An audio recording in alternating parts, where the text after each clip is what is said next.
I'm in my basement, so the lighting over my head is horrible here. So, anyways, thank you so much for agreeing to do this, Shirley. This is going to be a slightly different interview than what I've done before. I've interviewed theologians like Greg Boyd and Brexy Cady before, and now I'm interviewing someone who's not quite as. All right, so you're president of a college. I can't necessarily say you're not an academic, but just a different kind of interview than what I've done before. So, what I wanted to talk about with you is basically just kind of on the same lines as your book, Blush.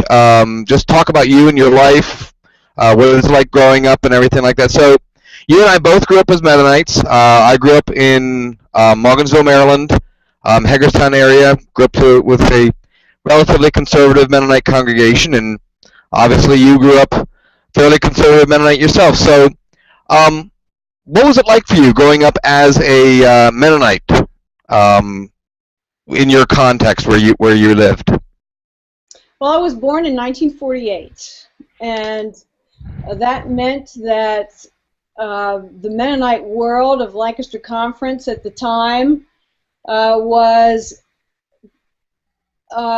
one in which women wore coverings and cape dresses, and there was a lot more variation in the part of what men wore, but the emphasis in the church was on separation from the world and on visible means of separating. So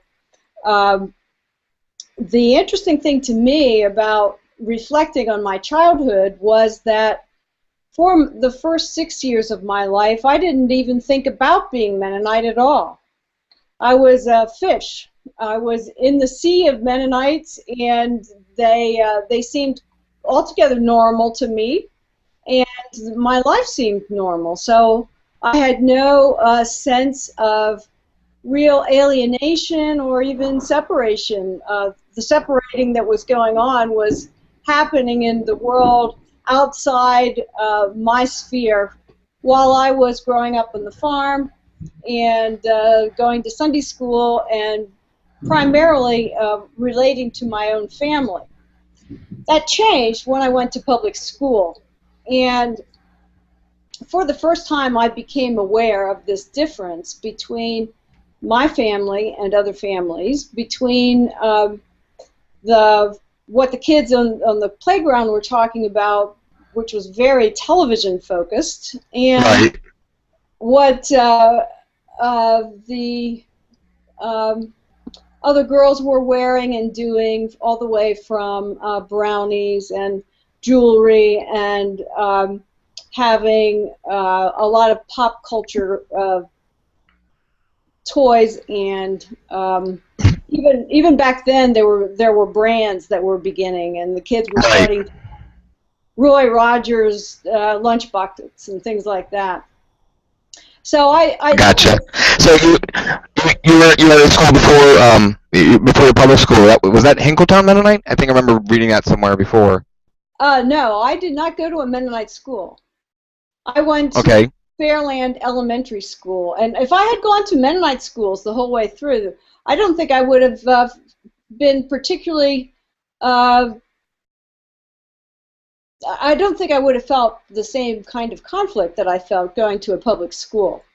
But I went to Mannheim Central's Fairland Elementary School for my first 6 years, and then we moved, and I came to Warwick High School and Warwick Middle School, first of all, and then Warwick High School, and never went to Hinkletown, never went to Lancaster Mennonite.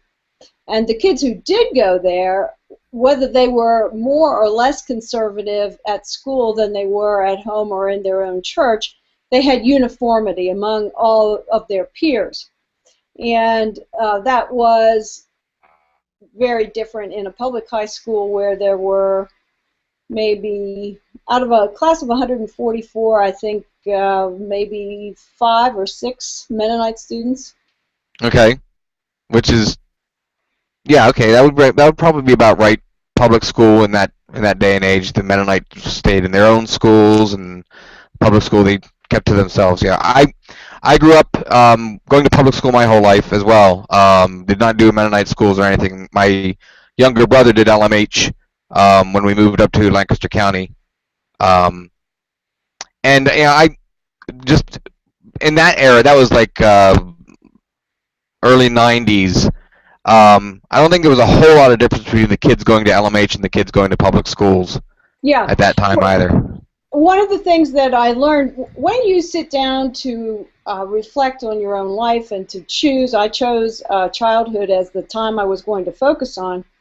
You look at it through a different kind of lens. Your experience looks different to you than when you lived it in the first place. And this is especially true since my academic field is American Studies. And analyzing a culture has been of interest to me ever since I went to graduate school. And so I could now turn my attention on my own culture in my own era. And one of the things that was so clear is that I just happened to have been born in the era when, as I became a teenager, the church was just on the cusp of change. Gotcha. So that with regard especially to women and their dress, because that was women were the ones who were the markers of difference, much more than men. And the expectation that from sermons and from your family was that as a Mennonite woman, you would follow 1 Corinthians 11. You would cover your hair. You would do it in the manner prescribed by the Mennonite Church. I'm 7 years older than my next younger sister. By the time she came along, it was no longer expected that the minute you stood in a revival meeting or otherwise indicated that you wanted to join the church, that you needed to wear a covering right away and that you needed to wear it all the time.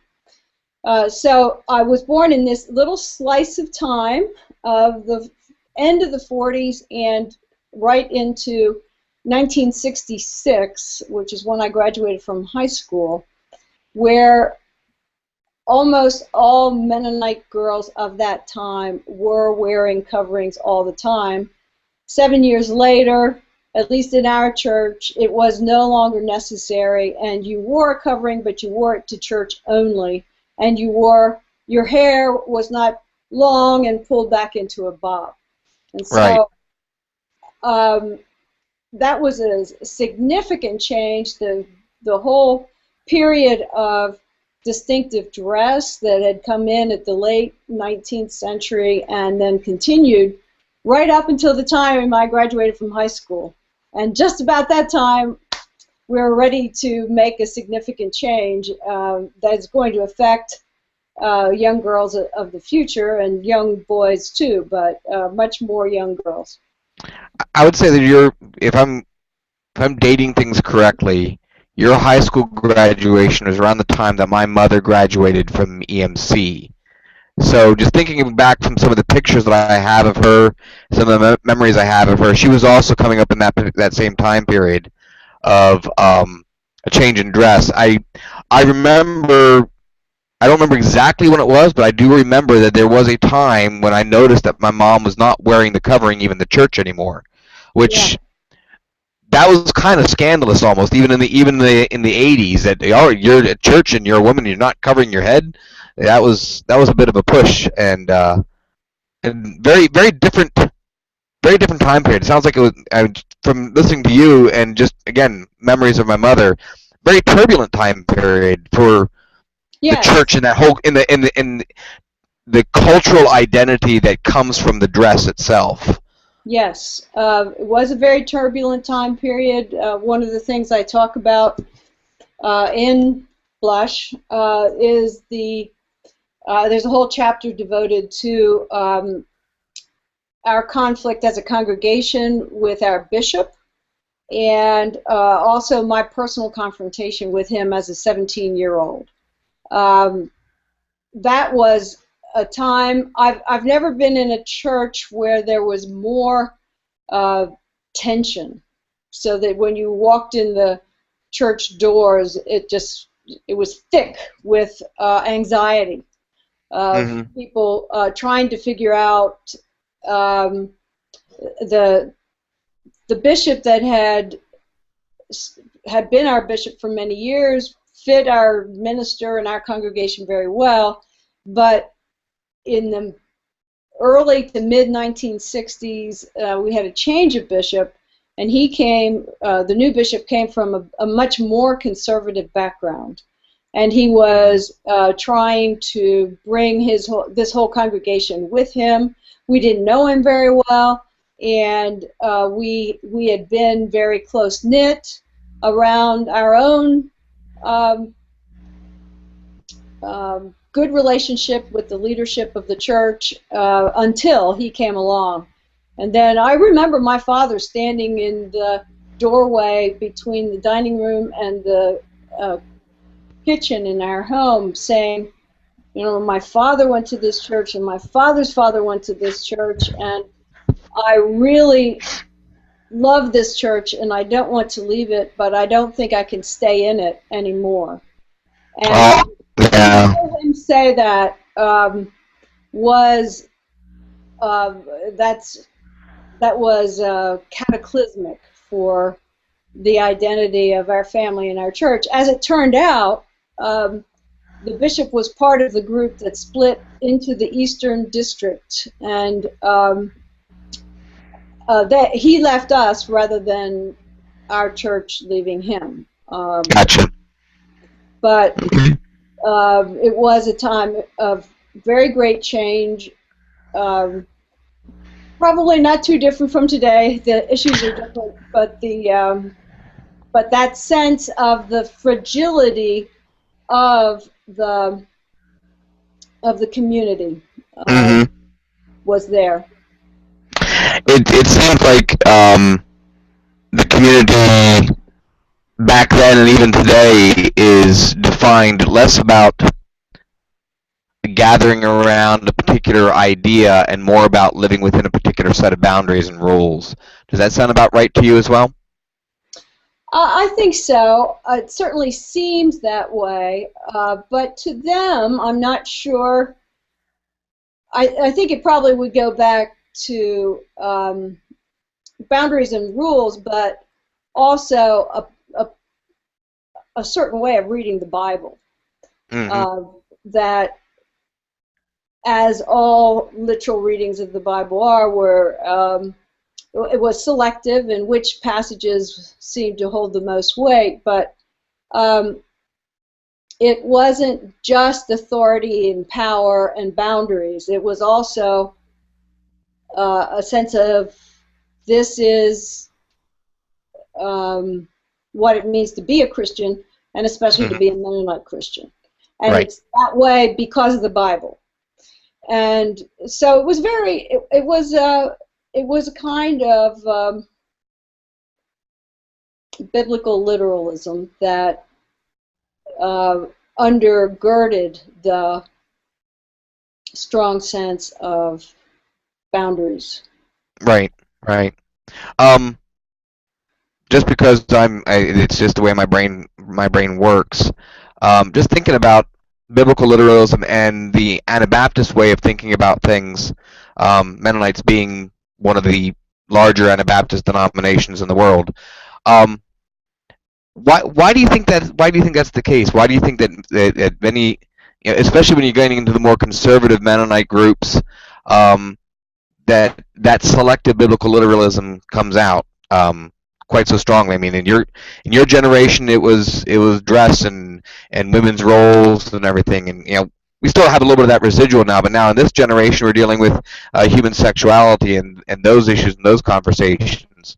Um, how does that happen in an Anabaptist environment that seems that is, at least by our general ideals, is more focused on following Jesus than it is about finding the particular literal translations of Scripture? I Yeah, know that. and uh, I think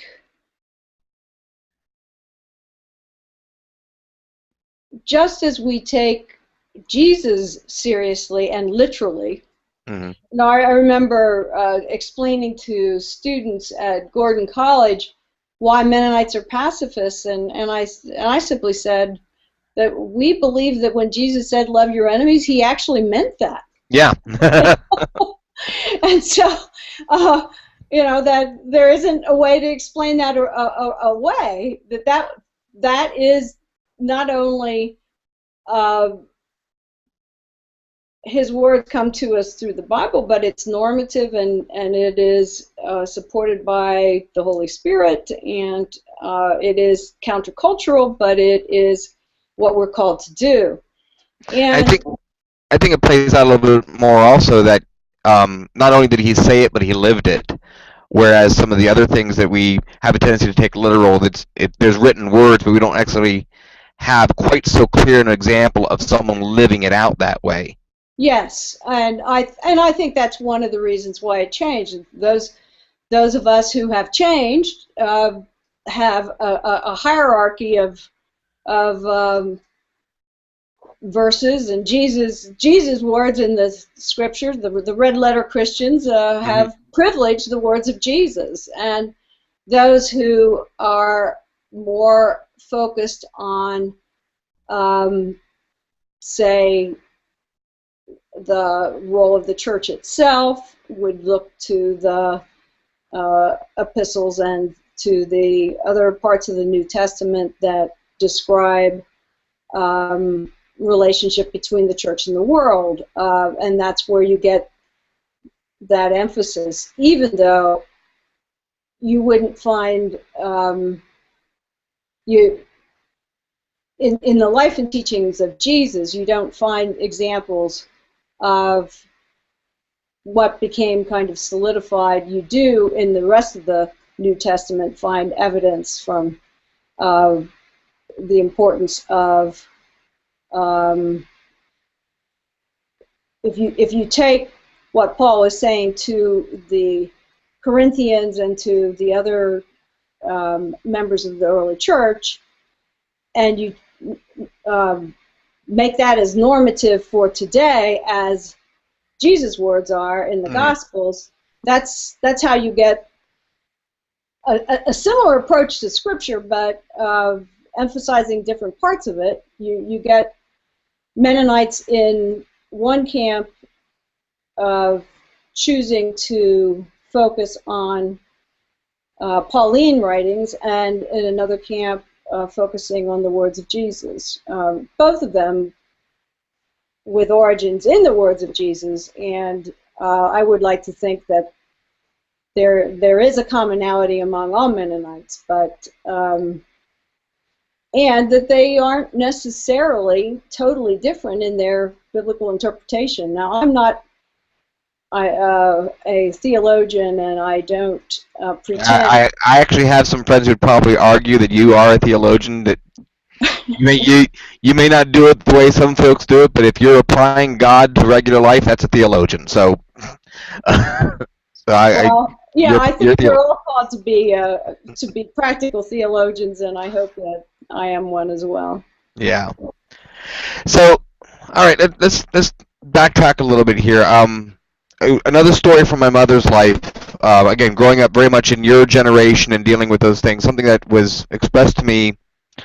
Oh shoot, when was it? It wasn't that long after she died that my dad relayed this story. Again, a teenager sitting in the pews of the church, you're sometimes completely oblivious to the stuff going on around you. My mother was at one point in time leading the hymns at our home church. So she was up there in front on the dais leading the hymns, and then suddenly she wasn't. And after the fact, I found out that it was because, well, there were people within our home congregation that had a problem with not just a woman leading the hymns, but the fact that she was up front over the congregation and being in a position of, even just with hymns, a position of authority over the congregation. And that was for me in retrospect. was that? Were all hymns led from that same elevated position, or did she choose to go up there All and hymns were led from that position. Pardon? All hymns were led from that elevated position. Okay. So nobody thought about it until a woman gets into that elevated position. Exactly. Yeah. So, just thinking about, again, just little bits of your biography. You were president of a college for a time. Uh, what challenges did you face being a woman? I mean, you talk about in your book about being a child growing up through that era of the changing of dress and the changing of clothes. Um, what what challenges did you face being a woman growing up through college and through your later careers, and other choices you made in your life in Mennonite culture and the Mennonite denomination? Yeah. Well, certainly there were many expectations of limits for women, just as there were boundaries around what Mennonites should and should not be doing. So you kind of double the boundaries if you're a woman growing up as a Mennonite. And that was a reality that I lived with. But I also felt a great deal of support and affirmation. And as, again, those lenses you look at as you go back and examine your own childhood, it's very clear that there were people who were kind of in my corner and encouraging me and seeing leadership gifts in me. From my very own family to my Sunday school teachers and my teachers at school, so that for as many times as I stubbed my toes against barriers for women, there were many other times when someone kind of gently tapped me on the shoulder, sometimes to dampen my enthusiasm a little bit, because showing proper reserve was an important part of being a good Mennonite girl, and I wasn't always as reserved as I was supposed to be. But even when I was being corrected, it felt like this is for your own good. This is to help you navigate so that you can shine, so that you can step forward into the light as you feel led. And so I can truly say that I experienced limits set for women in the society and in the Mennonite Church, but I can also say there were ameliorating circumstances, shall we say, where I was blessed to have a great deal of love and support, and people saying to me, you know, in one way or the other, you are a leader, and you are meant to be a leader, and we approve of you as a leader. So I can give you stories on both sides. Right. It sounds like there would probably be some confusion and conflict. You're getting mixed messages in that era, that some people are telling you, yes, you can be a leader, you have everything it takes to be a leader, whereas you got just equally the number of people saying, no, you shouldn't be leading, you should be kind of stepping aside and letting other people do that work. How did you deal with handling those kinds of mixed messages from the two different camps? How did you process that? Well, I sought mentors and found them. I found them in feminist writings, in feminist theological writings, and in the writings of the history of women, which is a course that I taught at Goshen College and at the University of Texas, where I taught the first women's studies course at the university. And by finding, actually, biography has been really important to me all my life. I love studying history by studying other people's lives and seeing the influence of the major ideas of their times and of the cultural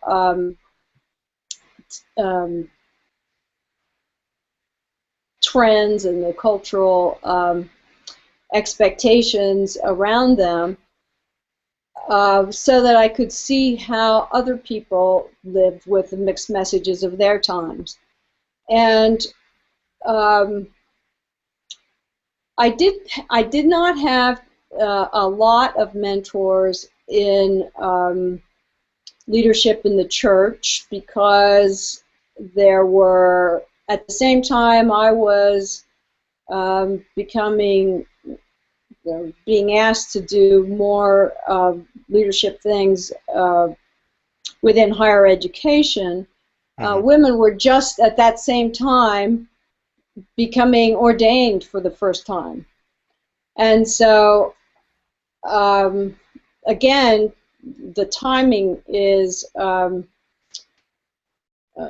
coincidental or serendipitous, whichever way you want to look at it, so that I didn't have to break out of the pack alone as a woman.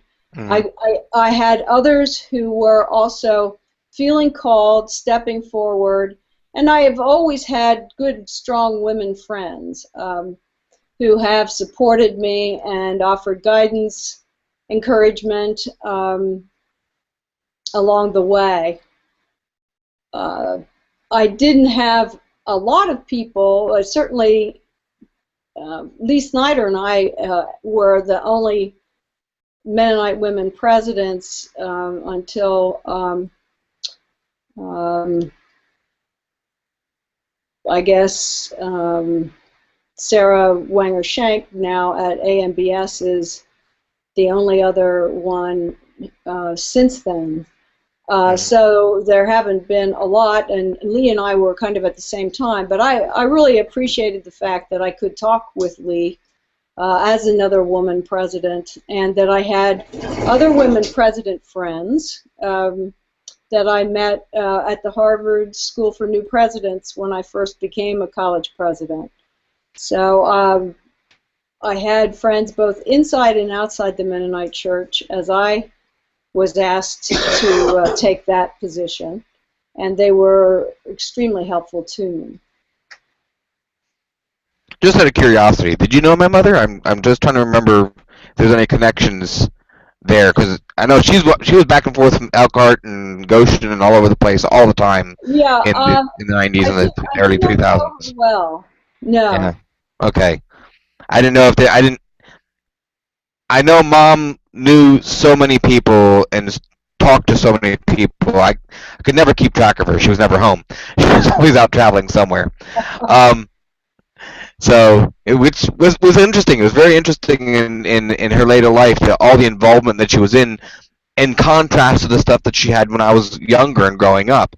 That there was this radical shift in her life, that at one point in time she was kind of kept, quote unquote, in her place, but then in her later years it just was like all of a sudden an explosion. She was all over the place and anything. Did you experience something like that as well, that there was a time period where you were kind of boxed in and then all of a sudden there was a lot of opportunity, or was it a little bit more gradual for you than that? I think it was a little more gradual than that, and in academics probably a little different from the church, because when my husband Stuart and I arrived at Goshen College in 1976, there had been 3 other young couples hired the same year, and all of us were either had our PhDs or we were in the process of finishing our PhD work, and this was a real, the change. Mm-hmm. But it was a change at the beginning of our career, not in the middle of our career. So my son, for example, would probably have seen my life as an academic kind of unfolding, more or less evolving, or gradually taking on more and more leadership as I grew into both teaching and administrative roles. Mm-hmm. And there wasn't as much of a need for someone in authority to bless that, as there would be if you were a minister. Right. Right. About your book, you may have already touched on this a little bit in our discussions. Why did you write Blush? What was your purpose or motivation to write Blush?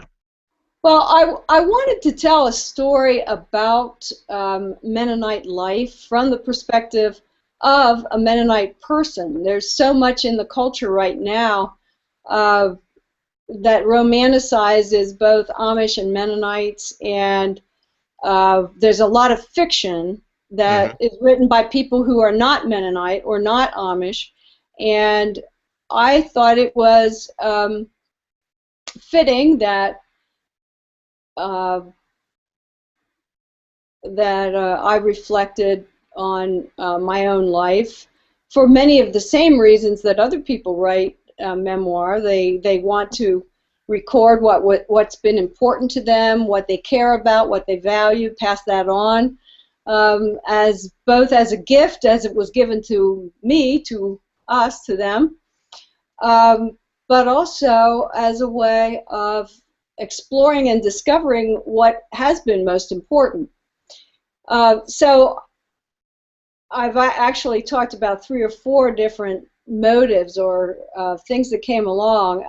My desire to write a memoir actually evolved, like most of the rest of my life, starting with the invitation to write short memoir essays, uh, starting with the year I was at Valparaiso University as a senior fellow, when I was in charge of mentoring young PhDs and chose the theme of spiritual autobiography as the theme for the year. And during that year, it was amazing to see what happened as people became more vulnerable, told stories closer and closer to their own hearts and fears, and how we all held those stories as sacred trusts. And I really believe that storytelling from our own lives is one of the most important um, spiritual tasks of our lives. That's That interesting. that we are built out of stories, we are built to tell stories, and we are built to connect our stories to each other. And when we have a healthy church, that's exactly what we've done.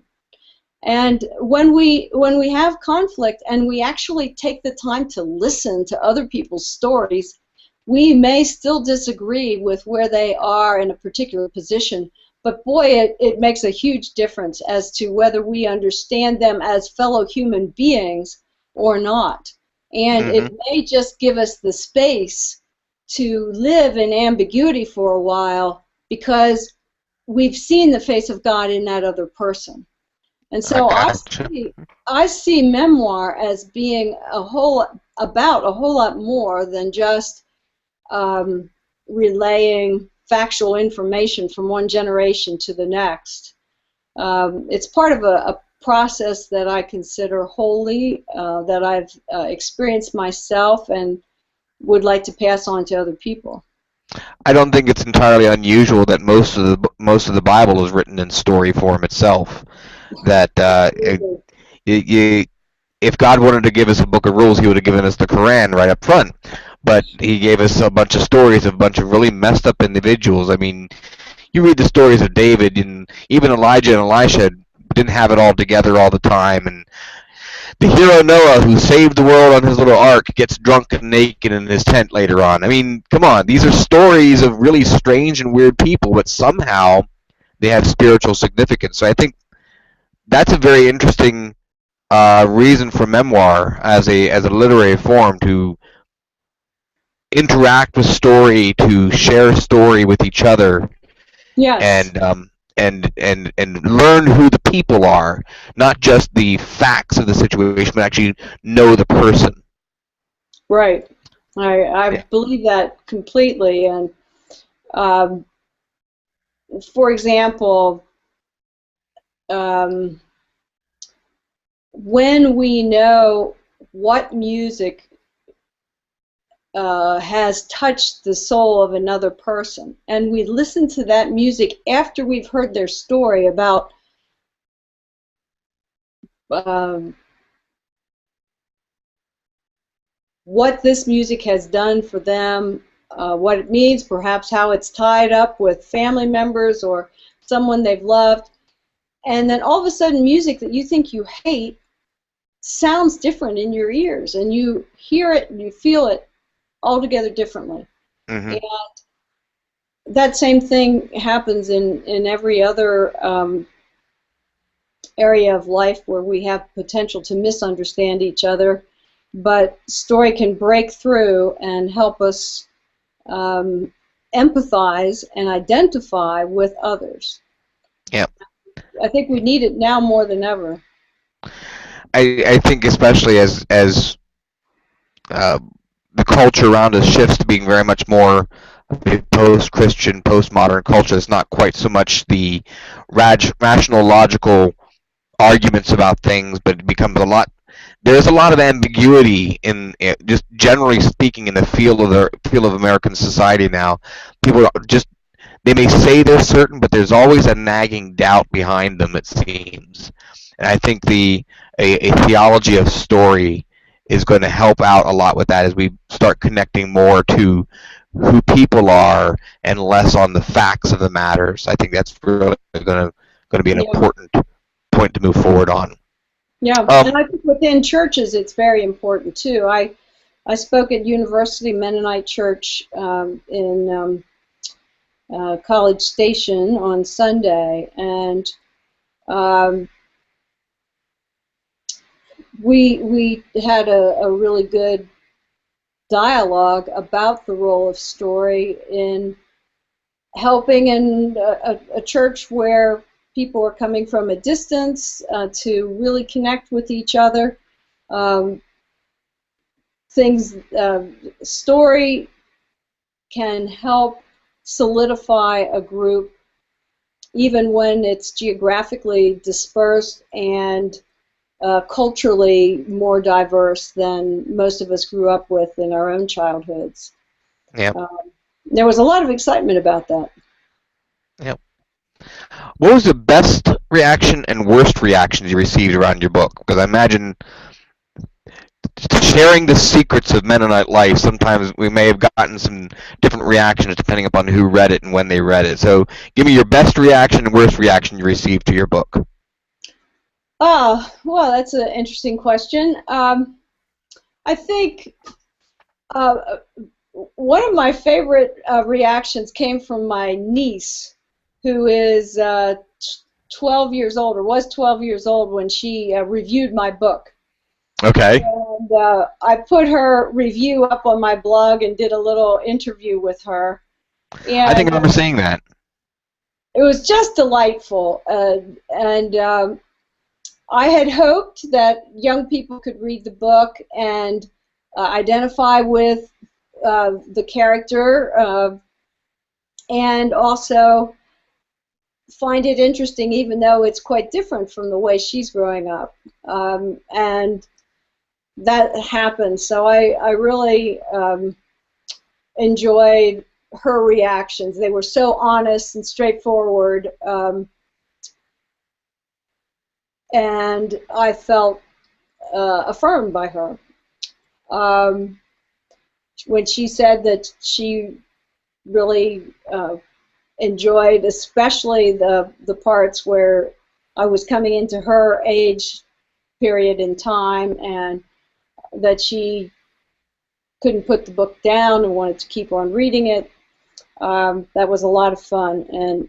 But what was even more fun, and here's the point again, was that we told each other stories, stories that weren't in the book. As I went through my interview with her, we ended up sharing stories back and forth, even ones that she hadn't known, and certainly ones I didn't know about her. So I got to know her better because of the book, and I think that's one of the best things that any book can do for an author, is to deepen relationships with people you already love and care about, in her case, but also with many other strangers. And I'd have in that same category of best reactions of when you open up your email in the morning and someone pours their heart out about their own story because of the sense that they would have an empathic ear having met you on the page. Mm-hmm. That's always really fun. I can't think of any negative responses that I feared for some negative responses when I was about to, hit publish. There were times hit that send button to send it off to the publisher, saying, "Here it is, editors." Yeah. Yeah. There were times that I had anxieties about, especially about people who are named in the book, but I did not give them prior veto power over the story. You always worry about that, but people have been very generous with me, and I counted on the fact that I had to get very clear in my own mind what my motive was and my intention. Mm-hmm. And I knew that I had no intention to harm or hurt anyone. I did feel it was necessary to tell the truth about some conflicts in our family, because I couldn't tell my story without telling the truth about that. But I waited long enough so that I felt that I had done a lot of healing work myself, and that I could see a much larger perspective on conflict than I might have been able to do certainly in my 30s, but also in my 40s and 50s. That it took me quite a while to start to really see my grandfather's perspective, for example, because my father was always telling me about how wrong it was that he was treated a certain way. And I always believed him and took his side of the story until I got older and started to look at it from more perspectives. And Mm-hmm. Yeah, you had the perspective of years behind you to be able to say. Yes. Mm-hmm. Yeah. And so I counted on my own sense of trust in what I was trying to do and in the care that I took with the language, so that I knew that did not guarantee that someone would not be angry or hurt when they read my book. And maybe some people have been, but they haven't talked to me about it. And if so, what that says to me is that they themselves may be going through a process of enlarging their perspectives, and that we have to give each other time to do that. But I've gotten, the people I worried most about were my father's siblings. My grandfather no longer lives, and my grandmother no longer lives, so when I tell those stories, I'm not encroaching on a living person's sense of identity. But there are always children, and when there's sibling relationships, you have the potential to see very different stories growing up in the same family. But I've gotten such good support from my family all the way around that I don't have those same anxieties anymore.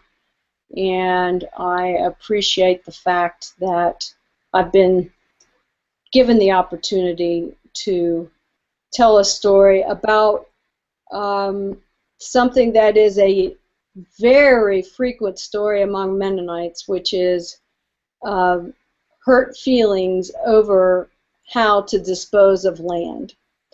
So you have a combination of land and blood, and you've got some of the most primal human emotions that exist. And that story affected my family, and I know that it has affected hundreds, if not thousands, of other Mennonite families. Yep. All right. We're going to do two more questions just to kind of wrap it up here. Just as some final wrap-up questions. First one is, considering your extensive history with the Mennonite Church from the 40s all the way up to today, and the broader conversation among Christian churches in the United States and in the Western world, what are the treasures and contributions that Mennonites have to offer to that broader conversation? Well, I think there are many. And I actually asked that very question in this book. When I was writing it, I was in Brooklyn, New York. And I was in a writer's group. We called ourselves the Manhattan Memoir Posse. Okay. And most of the people in the group were either Jewish or agnostics, maybe one Buddhist. And so religion in that group was almost an alien thing. And to go to a religion as thick as Mennonites, to use Clifford Gertz's term, right. It was really quite interesting to them, and did require some explanation. And so I asked, do you think, even though this is a story about growing up Mennonite and which ends when I could leave for college, that I should write an epilogue called Why I Am Still a Mennonite? And they were all supportive of that and wanted to know the answer to that question. And so I have a 2-page answer in here that I won't read, and I won't... no spoilers. Pardon? No spoilers. We got to read the book.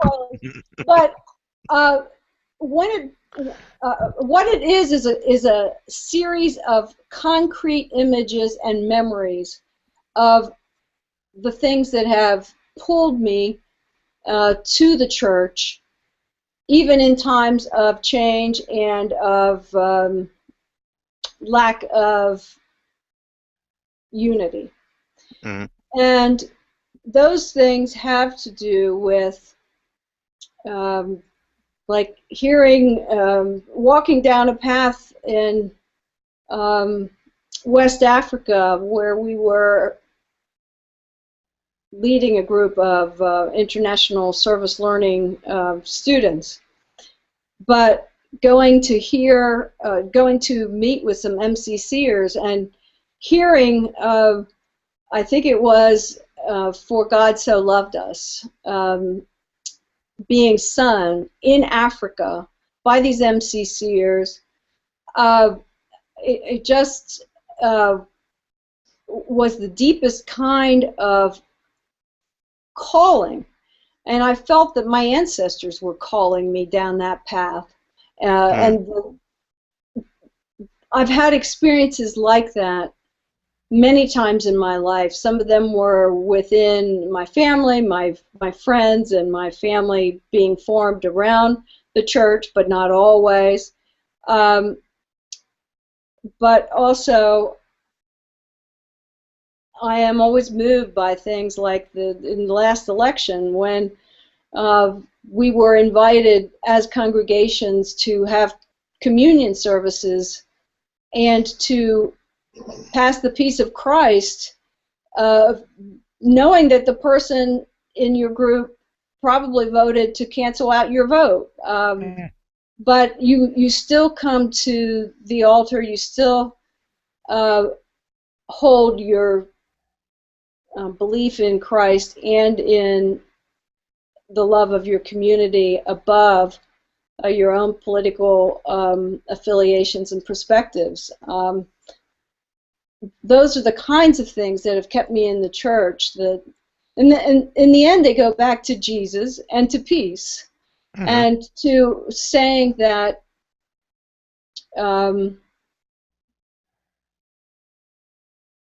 someone has to stop the cycle of violence, and we are called to be those people. And I never know for sure that I would have the courage to lay down my life for the sake of peace and for others. But I do know one thing, that if I am in the situation of being challenged, I have stories that were told to me of others who did it.